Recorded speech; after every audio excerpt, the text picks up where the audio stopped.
विघ्नहर्ता श्री गणेश, श्री गणेश, श्री गणेश। वेद के ना होने के कारण ही सभी देवगण दुर्बल और क्षीण पड़ते जा रहे हैं। अब केवल माँ ही दुर्गमासुर का वध कर सकती है।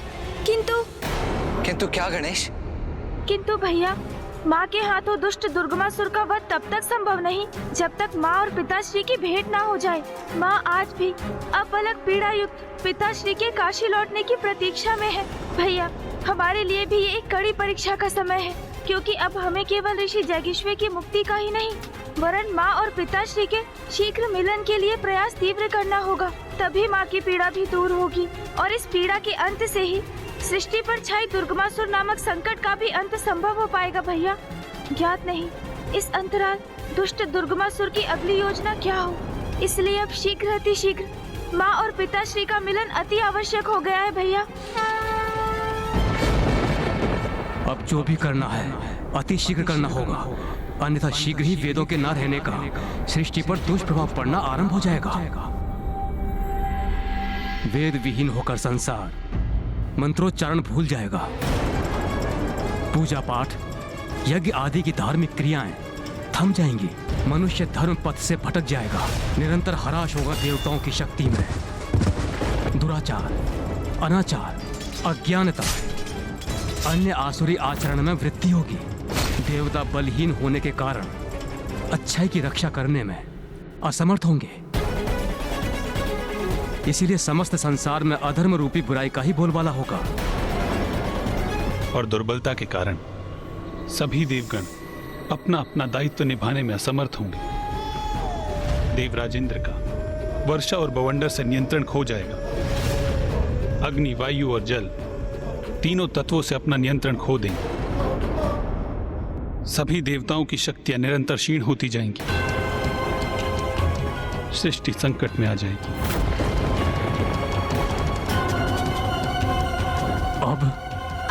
अब क्या हुआ भूपा जी? जिनकी पवित्रता अक्षुण है, संसार का समस्त ज्ञान जिनमें समाहित है, वो वेद की देवी अब एक असुर दुर्गमासुर के वश में है। ये विचार मुझे अत्यंत व्याकुल कर रहा है।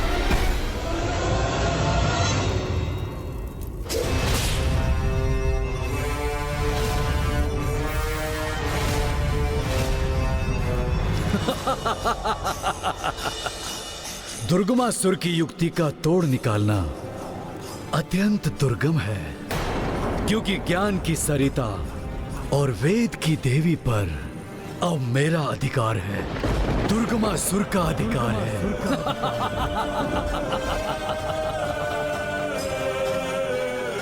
अब इन्हें ऐसे स्थान पर स्थित करूंगा जहां हम असुरों के सिवाय किसी का भी पहुंचना कठिन है।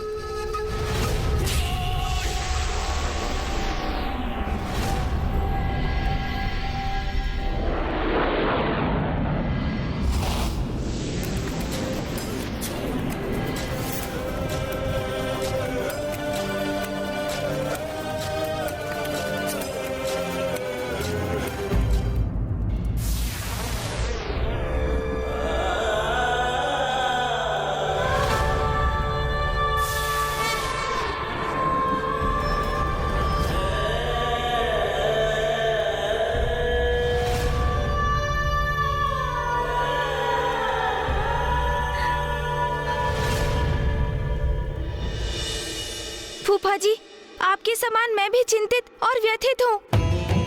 वेद माता का हरण कर ले गया दुष्ट दुर्गमासुर। इसकी तो कल्पना भी हमारे लिए अपार वेदना का कारण है। किंतु मुझे ये भी ज्ञात है कि वेद की उत्पत्ति भी तो माँ आदि शक्ति से ही हुई है। माँ ने तो स्वयं इसकी चर्चा मुझसे की थी कि प्रत्येक दिवस के भोर में वेद माता माँ के चरणों में अपना मस्तक रख उनका अभिवादन करती हैं, जिसके परिणाम स्वरूप माँ के चरणों का सिंदूर उनके मस्तक पर स्थित हो जाता है।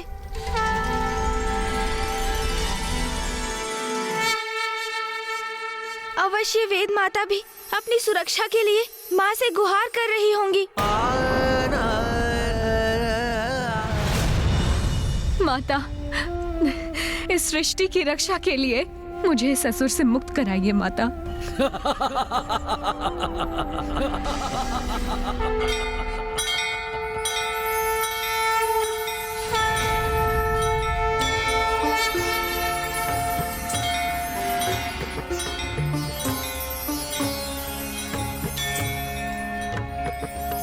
ये माँ के मंदिर में कैसी विशेष तैयारियाँ हो रही है मामा जी? क्या होने वाला है वहाँ? हाँ पुत्र गणेश, कल से नवरात्रि की तिथियां आरंभ है। देवी आदिशक्ति के मंदिर में उसी की तैयारियां चल रही हैं। कल से देवी आदिशक्ति के सभी भक्त नवरात्रों की पूजा और व्रत आरंभ करेंगे। समय का चक्र भी कितनी तीव्र गति से बढ़ता जाता है ना। मुझे तो आभास भी नहीं हुआ कि नवरात्रि का समय आ गया है। मुझे तो ऐसा प्रतीत हो रहा है कि माँ इन पावन तिथियों की सूचना देकर हमें भी अवश्य हमारे समाधान की ओर प्रेरित कर रही हैं। तुमने उचित कहा कुमार कार्तिकेय। नवरात्रि के व्रत रखने से देवी आदिशक्ति प्रसन्न होकर अपने सभी भक्तों के कष्ट हरती हैं।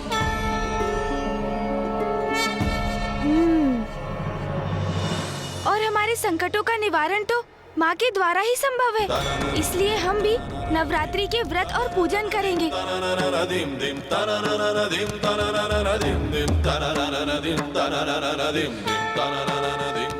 वो दुष्ट दुर्गमासुर वेद माता का हरण कर पवित्र वेदों को अपने साथ ले गया है और फूफा जी के वरदान के कारण एकमात्र माँ ही उस दुष्ट का वध करने में सक्षम है। इसलिए अब तो माँ ही हमारे संकटों से मुक्ति दिलाने का मार्ग प्रशस्त करेंगी। गणेश, तुम उचित कह रहे हो, किंतु उसके पूर्व हमें राजा दिवोदास से पार पाकर पिताश्री को काशी लौटाने का कोई उपाय तो करना होगा ना। तभी तो माँ उस दुर्गमासुर का वध करने के लिए प्रेरित होंगी। दुर्गमासुर का वध तो माँ और पिताश्री के मिलन के पश्चात ही संभव हो सकता है, किंतु माँ की कृपा से मुझे काशी नरेश को उनके राजपद से विभक्त करने का मार्ग सूझ गया है, और जिसके लिए अब हमें अविलंब काशी जाना होगा।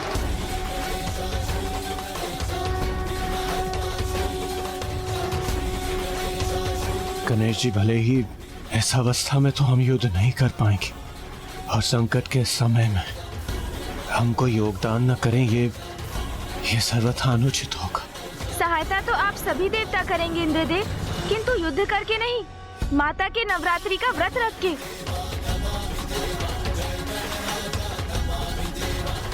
और आप सभी ये व्रत यहाँ मंदार पर्वत पर रहकर ही करेंगे। मैं और भैया काशी जाकर व्रत करेंगे, क्योंकि राजा दिवोदास को बिना आहत किए एवं उन्हें कोई कष्ट पहुंचाए बिना काशी के राजपद को उनसे मुक्त करने का उपाय तो काशी जाकर ही करना होगा हमें।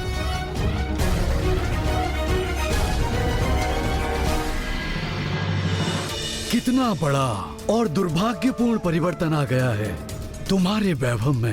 वहाँ ब्रह्मलोक में सदा उजले तारों से घिरी रहती थी, ब्रह्मदेव की देखरेख में। उनके निकट दिव्य कमल पर स्थित रहती थी वेद की देवी, किंतु अब तो यहाँ इस गहन अंधकार में घिरी हुई हो, जहाँ तुम्हारा ये सिंहासन एक काले और कलुषित कमल पर स्थित है। यहाँ तो मेरे लिए श्वास लेना भी कठिन हो रहा है।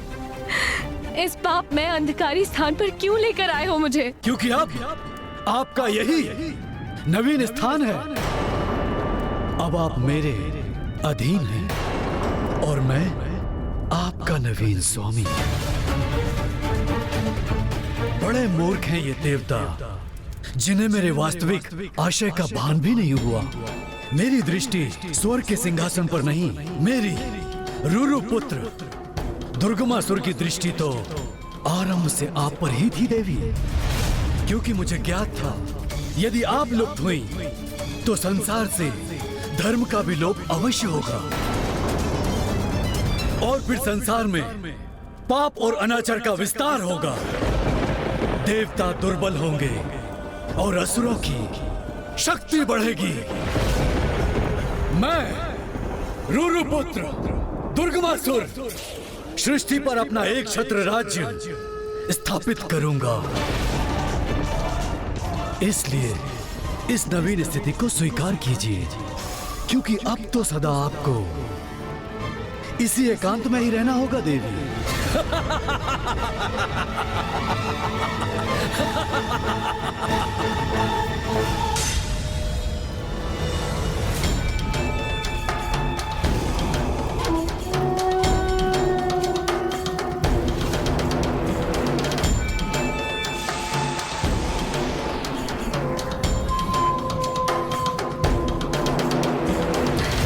माँ आदिशक्ति, रक्षा कीजिए माता, रक्षा कीजिए।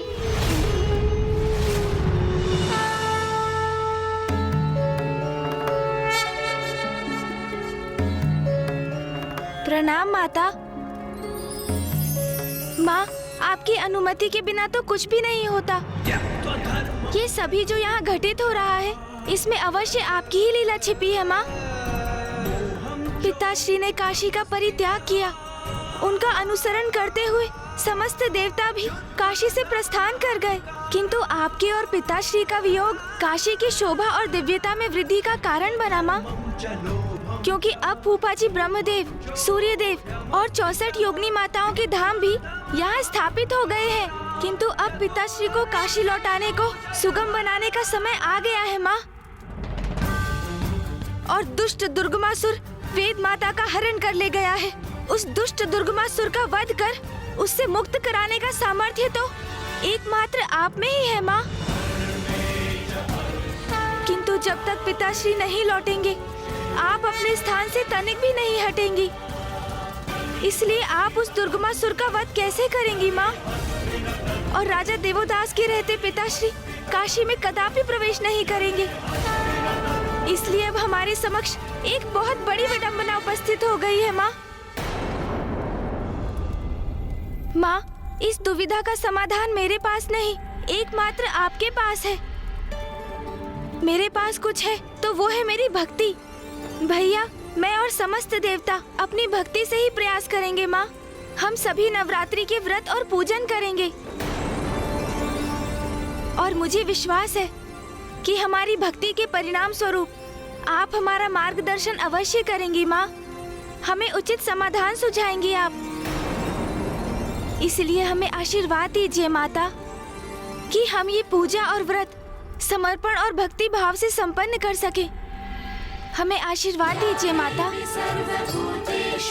पुत्र गणेश, मेरा आशीर्वाद तो सदैव तुम्हारे साथ है और मुझे ज्ञात है कि अपनी भक्ति और युक्ति से तुम कोई ना कोई मार्ग अवश्य ढूंढ लोगे। प्रणाम माता।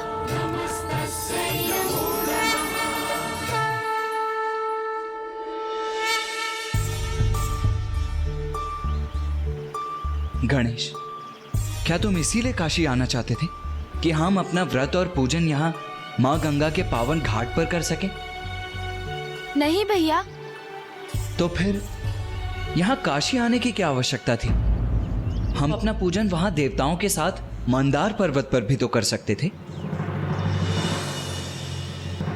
भैया, संसार के प्रत्येक प्राणी का कार्य समय निर्धारित है और यही व्यवस्था मनुष्यों में भी है। भले ही राजा देवोदास काशी के एक धर्मनिष्ठ और कर्तव्य परायण राजा रहे हो, किंतु अब उनके भी संसार से मोह माया के त्याग करने का समय आ गया है और अब उनके जीवन का जो पड़ाव निर्धारित है वो है वानप्रस्थ आश्रम। यही सत्य है उनके जीवन का और यही बात राजा देवोदास को समझाना अति आवश्यक है, जिसके लिए हमारा काशी आगमन हुआ भैया। इसलिए हमारी पूजा का उचित स्थान है राजा देवोदास का राजभवन। काशी नरेश राजा दिवोदास के राजभवन में? किंतु कैसे गणेश? भैया, हमें किसी प्रकार राजा दिवोदास को नवरात्रि के व्रत और पूजन के लिए सहमत करना होगा, क्योंकि माँ की भक्ति में लीन होकर ही तो उन्हें भान होगा कि माँ और पिताश्री एक दूसरे के पूरक हैं। उन्हें एक दूसरे से दूर करने का अर्थ है उन्हें पीड़ा पहुँचाना और सृष्टि में असंतुलन उत्पन्न करना। उचित है गणेश, किंतु गणेश, हम राजा दिवोदास के भवन में जाकर उनसे व्रत और पूजन करने के लिए तो नहीं कह सकते ना? हाँ भैया, यही मैं भी सोच रहा हूँ कि राजा दिवोदास के राजभवन में प्रवेश करने का क्या उपाय है। कृपया इसे स्वीकार कीजिए ऋषिवर, आप भी लीजिए।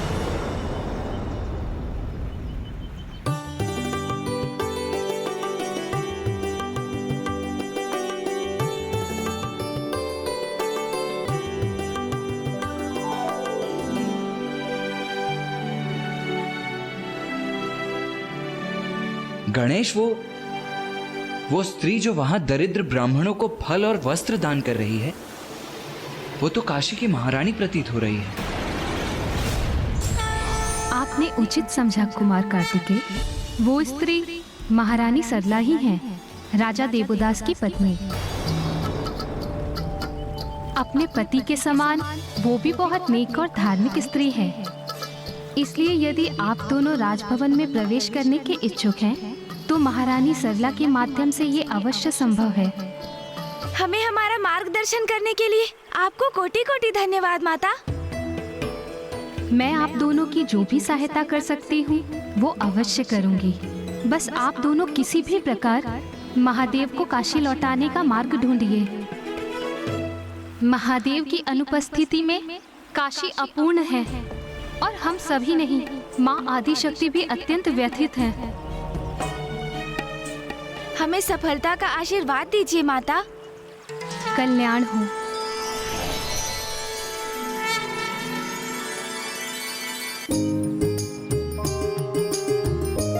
भैया, मुझे एक युक्ति सूझी है।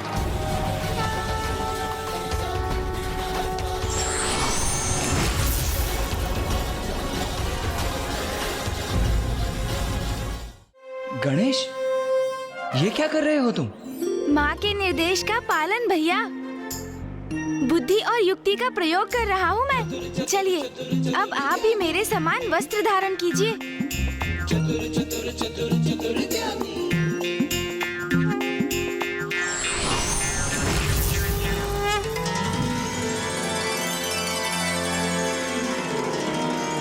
गणेश, वेशभूषा तो हमने धारण कर ली, किंतु अब राजा दिवोदास के भवन में प्रवेश कैसे करेंगे? मेरे पास उसके लिए एक योजना है भैया, बस आपको उसका अनुसरण करना होगा।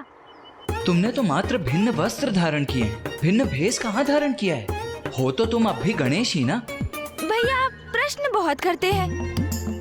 आपको तो मैं अपने स्वाभाविक रूप में ही दिखाई दूंगा,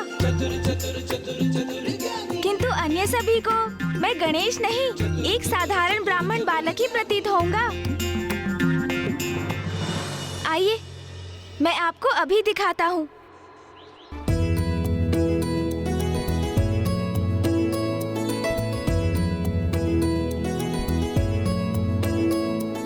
कल्याण हो माता।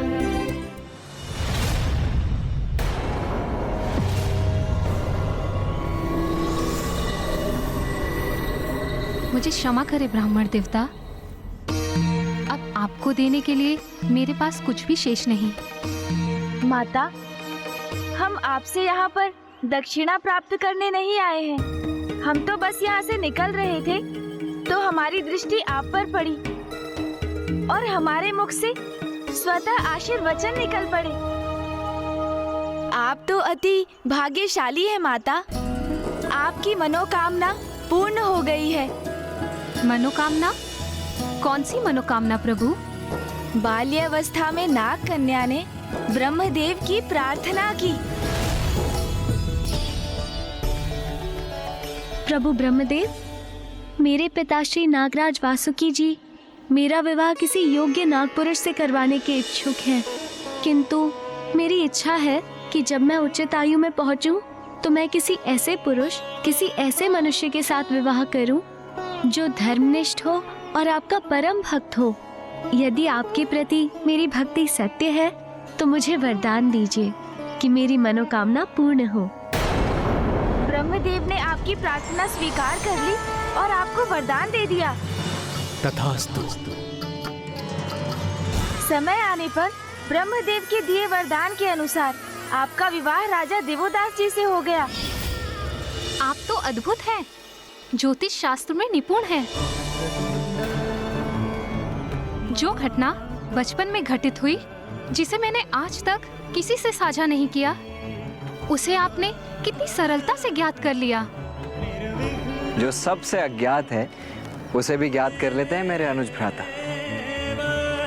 ज्योतिष ज्ञान के प्रकांड विद्वान जो हैं।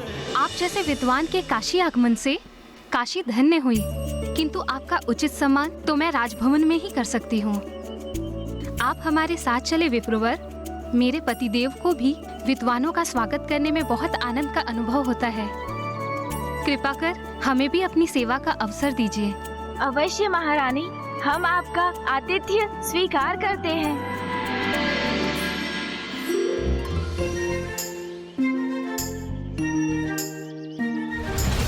अब मैं राजा दिवोदास के समक्ष जो कुछ भी कहने वाला हूँ, वो राजा दिवोदास के मन को परिवर्तित कर देगा, और यही परिवर्तन माता और पिताश्री के भेंट का कारण बनकर दुर्गमासुर के अंत का कारण बनेगा। पुस्तक का ज्ञान यदि जीवन में आत्मसात ना किया जाए तो उसका साथ में होने का कोई लाभ नहीं, अपितु व्यक्ति और अंधकार में खो सकता है।